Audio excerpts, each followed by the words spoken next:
Although the name suggests a lighthearted celebration, the Nazi Party didn't involve candles or party hats. Their helmets might qualify as silly-looking ones, but they were a force that was to be reckoned with. The Nazis, or the National Socialist German Workers' Party, became a large part of German society. So large, in fact, that the world grew wary of their existence. Now, to get a better understanding of the beginning of the Nazi Party, we first must turn back time to after World War I, where Germany's defeat had caused them to become debt-ridden and politically unstable. The German economy had plummeted because of what the Versailles Treaty had outlined. After World War I, Germany struggled to get back on their feet, but was left crippled by the back-breaking price tag of the war. Because of this, Germany was at a higher risk to be manipulated by people who assumed power. This power, it turned out to be, was the Nazi Party. It was founded off the idea that there is only one superior race. To put it in light terms, they believed in social Darwinism. But it didn't stop there. Once Germany was easy to manipulate, the Nazi Party took hold in many German minds and households.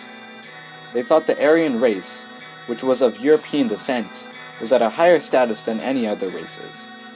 The Nazi Party used pseudoscience to prove their theories. The Nazi Party was officially founded in the later part of 1919 and began to grow increasingly popular by totalitarian means. It was led by the infamous person we now know as Adolf Hitler. He joined the Nazi Party believing that the Versailles Treaty had treated the German people incorrectly. In the early 20s, the Nazi Party, led by Hitler himself, attempted to overthrow the local government in Munich, but failed horribly. So the whole lot was thrown in jail, but were given light sentences. While locked up, Adolf Hitler wrote a book outlining his childhood and what he had planned for Germany in the future. The book, Mein Kampf, meaning My Struggle, was outright insane, as it completely undervalues all other races that aren't quote-unquote Aryan. Ironically, Adolf Hitler was not what he called an Aryan, because of his dark hair, whereas his ideas of Aryans had blonde hair. So as Hitler left jail, he revamped the Nazi Party, and in 1933, they were in full swing. The Nazi Party overthrew the German government and declared all other political parties banned.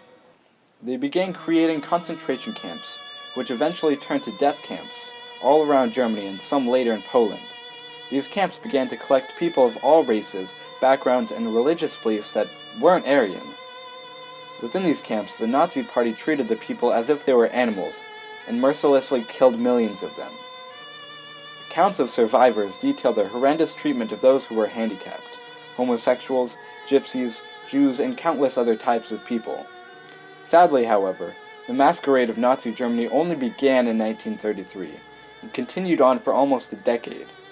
The tensions of looming war eventually broke when Germany invaded Poland in 1939, and other European countries declared war.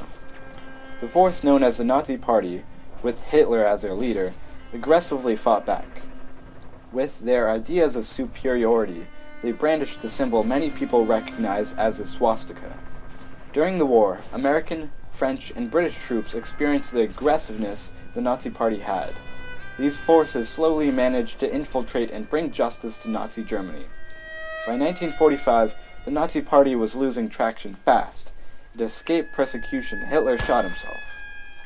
From fear tactics to mass genocide, the Nazi Party was infamous for their belligerent attacks on other human beings, which has left a permanent stain on the world.